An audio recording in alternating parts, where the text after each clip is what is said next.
Assalamualaikum warahmatullahi wabarakatuh. Perkenalkan, nama saya Rifan Febrian dengan NIM 2206111 dengan jurusan Teknik Informatika. Kali ini saya akan membahas tugas tentang mata kuliah teori bahasa dan otomata tentang proses kompilasi pada bahasa pemrograman C.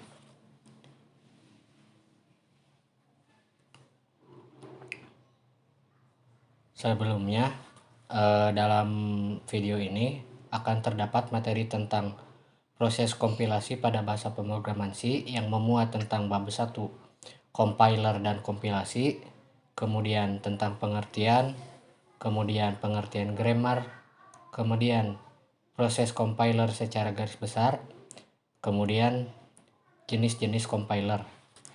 Dan pada bab 2 kita akan membahas proses kompilasi yang terdiri dari dua fase besar, yakni fase analisis dan yang kedua adalah fase sintesis. Bab 1, compiler dan kompilasi. Kompilasi merupakan proses membaca dan menggabungkan suatu kode sumber atau source code yang kemudian diterjemahkan ke dalam bahasa lain atau bahasa sasaran. Alat atau software yang digunakan untuk melakukan proses compile ini disebut compiler. Dalam proses atau tahapan yang dilakukan pada teknik kompilasi diantaranya adalah mempelajari sebuah proses untuk menerjemahkan bahasa sumber menjadi bahasa target. Alat atau software yang digunakan untuk proses kompilasi disebut juga dengan compiler atau kompilator. Compiler adalah alat bantu untuk melakukan proses kompilasi terhadap suatu bahasa sumber menjadi bahasa target.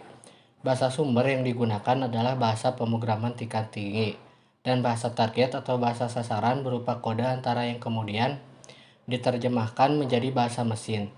Selain melakukan proses transformasi terhadap suatu bahasa sumber menjadi bahasa target, compiler juga dapat menemukan pesan error yang bisa memudahkan programmer dalam menangani masalah pada bahasa pemrograman. Compiler ini juga bisa sebagai alat bantu proses pembelajaran dalam menentukan kode antara dan mengkoreksi bahasa pemrograman. Kemudian grammar. Grammar ialah aturan-aturan pembentukan suatu kalimat dalam sebuah bahasa atau yang biasa disebut tata bahasa. Dengan adanya grammar, parsing tree dapat dilakukan secara cepat. Parser akan mencari aturan-aturan yang tepat untuk membentuk struktur suatu kalimat dalam penelitian bahasa pemrograman. Kemudian, proses compiler secara garis besar. Proses compiler dapat dibagi menjadi dua bagian utama, yaitu analisis. Pada tahap analisis, program yang ditulis dalam bahasa sumber dibagi dan dipecah ke dalam beberapa bagian, yang kemudian akan direpresentasikan ke dalam suatu bentuk dari program sumber. Pada tahap ini, operasi-operasi yang dilakukan oleh program sumber ditentukan dan dicatat dalam suatu struktur pohon tree yang disebut dengan traverse. Kemudian, sintesis. Program sasaran dibentuk berdasarkan representasi antara yang dihasilkan pada tahap analisis. Selain itu, compiler perlu juga editor penghubung melakukan dua hal yang berhubungan dengan loading dan link editing. Proses pembacaan atau loading dilakukan pengambilan kode mesin yang kemudian perintah dan data yang diperoleh diletakkan pada memori tempat yang seharusnya. Kemudian jenis-jenis compiler. GNC atau GNU Compiler Collection. GCC adalah compiler C yang paling umum dan populer. Ini adalah compiler sumber terbuka yang tersedia untuk berbagai platform dan sistem operasi, termasuk Linux, macOS, dan banyak sistem Unix. GCC memiliki dukungan yang kuat untuk bahasa C dan banyak ekstensi, serta merupakan pilihan yang sering digunakan oleh pengembang C. Clang. Clang adalah compiler C atau C++ yang dikembangkan oleh LLVM Project. Ini dikenal karena kecepatan kompilasinya yang tinggi dan kesalahan pesan yang informatif. Clang juga digunakan sebagai compiler default di macOS. Microsoft Visual C. atau IMSVC. IMSVC adalah compiler C atau C++ yang dikembangkan oleh Microsoft. Ini adalah compiler yang digunakan secara luas dalam pengembangan perangkat lunak berbasis Windows, terutama ketika Anda bekerja dengan Visual Studio, lingkungan pengembangan terpadu IDE Microsoft.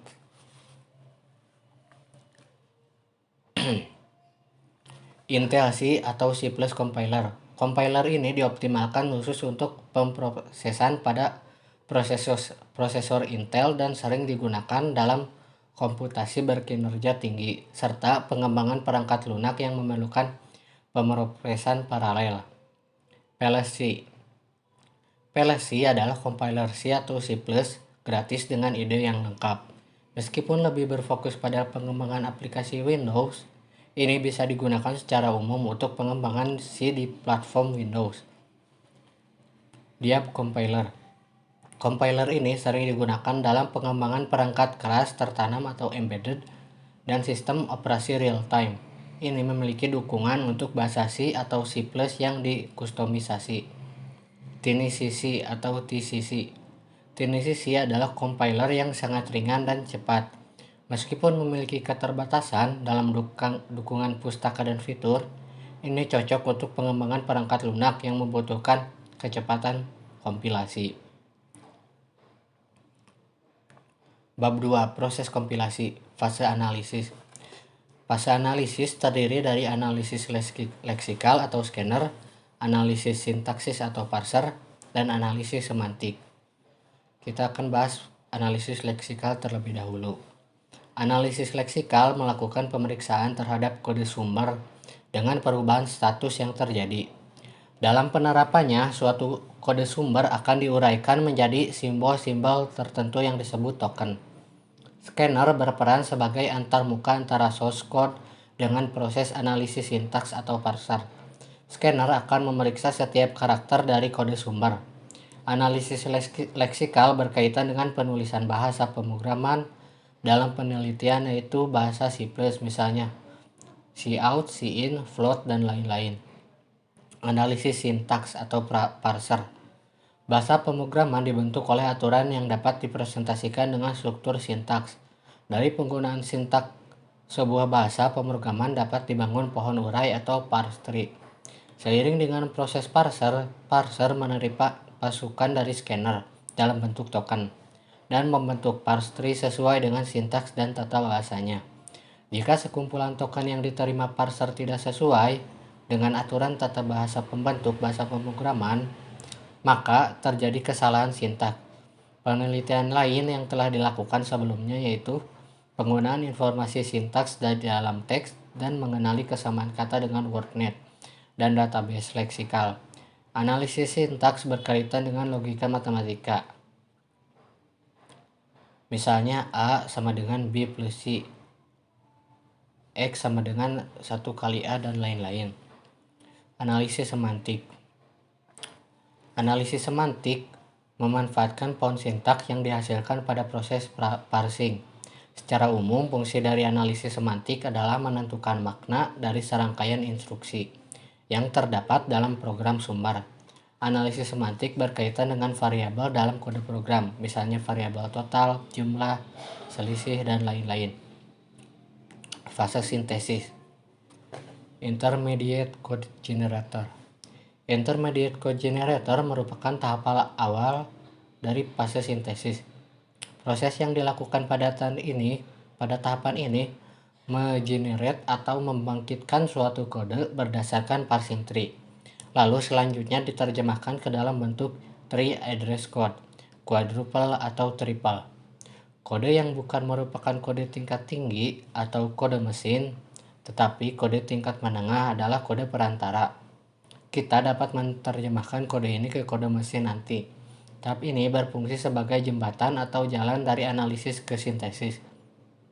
Fungsi pada tahap ini adalah membantu menjaga urusan prioritas source code, menerjemahkan kode perantara ke dalam kode mesin, dan memiliki operan instruksi. Yang kedua, kode optimizer. Setelah melakukan intermediate code generator, berikutnya yang dilakukan adalah tahapan kode optimizer. Adapun yang dilakukan pada tahapan ini adalah mengoptimisasi kode sehingga menjadi kode yang executable. Tahapan ini dilakukan untuk mempercepat waktu eksekusi dari suatu program dengan cara menghilangkan redundansi pada kode. Fungsi pada tahap ini adalah menghapus variabel yang tidak digunakan dan kode yang tidak dapat dijangkau, meningkatkan runtime dan eksekusi program, menghasilkan kode yang disederhanakan dari ekspresi perantara. Pembangkit kode yang ketiga, kode generator. Pembangkit kode atau kode generator difungsikan untuk mentranslasikan dari kode antara ke bahasa assembly atau bahasa mesin. Tahapan kode generator ini merupakan tahapan terakhir pada proses kompilasi. Pada tahapan ini akan dilakukan penentuan register untuk masing-masing variabel. Lalu instruksi dalam bentuk antara akan diterjemahkan ke dalam bahasa mesin. Dan akhirnya akan menghasilkan relocatable machine code atau assembly code dan berfungsi untuk memperjemahkan kode perantara ke kode mesin, target, memilih, dan mengalokasikan tempat memori dan register. Kemudian, penggabungan atau linking. Dalam banyak kasus, program yang lebih besar terdiri dari beberapa file sumber.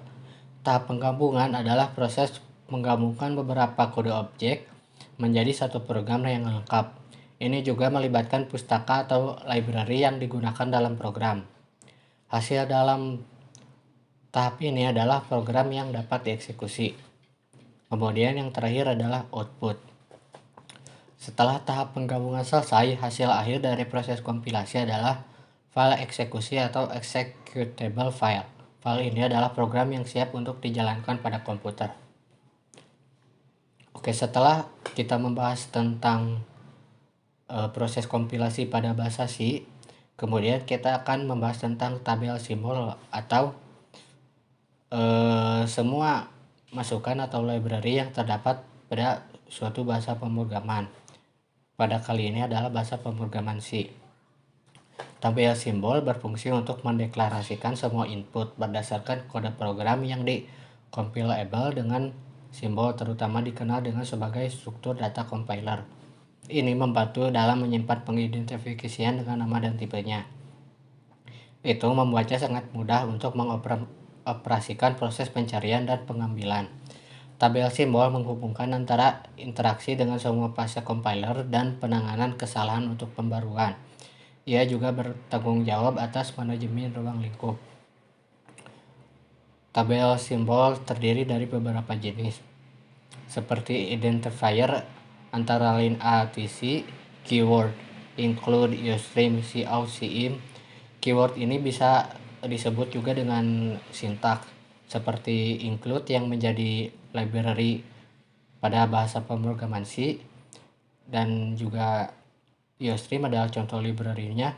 Kemudian cout adalah sintaks yang digunakan untuk menampilkan sebuah teks. Kemudian cin adalah sintaks yang digunakan untuk cout adalah sintaks yang digunakan untuk menampilkan sebuah teks, dan cin adalah sintaks yang digunakan untuk menginput sebuah teks. Kemudian tipe data integer untuk bilangan bulat, float untuk bilangan pecahan atau koma, kemudian char, dan operator yang terdiri dari tambah, kurang, sama dengan, kali, dan sebagainya. Kemudian delimiter, kurung kurawal yang digunakan untuk memulai sebuah statement.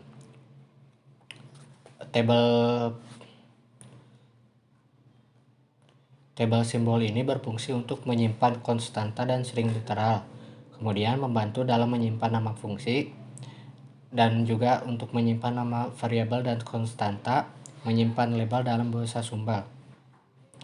Kemudian notasi n-tuple. Pada kode antara notasi n-tuple terdiri dari triple notation format. Pada triple notation yaitu contoh instruksi A sama dengan X tambah Y dibagi Z, maka didapat kode antar triple sebagai berikut. Bagi Y dengan Z, ini merupakan pernyataan pertama atau persamaan pertama, di mana dapat kita lihat bahwa ia dibagi Z terlebih dahulu karena pada operasi matematika pembagian atau perkalian didahulukan dibandingkan pertambahan atau pengurangan. Maka operator tersebut disimpan di depan, kemudian Y yang menjadi objek yang dibagi, dan kemudian Z menjadi pembagi, menjadi suatu persamaan, dan terdapat angka 1 yang menjadi persamaan 1. Kemudian yang kedua, tambah X, yang mengartikan bahwa setelah persamaan 1 dilakukan, maka akan dilakukan persamaan kedua, yakni ditambah X, di mana operator disimpan di depan. Kemudian yang ketiga, sama dengan A. Dengan persamaan 1 dan 2 akan dihasilkan A, bahwa variabel A merupakan hasil dari proses persamaan 1 dan persamaan 2. Untuk operator pembagian ataupun jika nantinya ditemukan operator perkalian akan diprioritaskan. Kekurangan dari notasi triple sulit saat melakukan optimisasi pemecahannya dengan indirect triple yang memiliki dua list, yaitu list instruksi dan list eksekusi. Misal A sama dengan A plus B dibagi C, Y sama dengan B atau C. List instruksi B dibagi C, di mana operator pembagian ditaruh di depan, kemudian plus A menjadi persamaan kedua, kemudian sama dengan X, di mana persamaan 1 dan persamaan 2 menjadi sama dengan X, kemudian yang keempat sama dengan variabel Y. List eksekusi adalah quadruple notation format pada quadruple notation, yaitu contoh instruksi X sama dengan A ditambah B dibagi C dikurang D, maka bentuk quadruple sebagai berikut. 1 plus A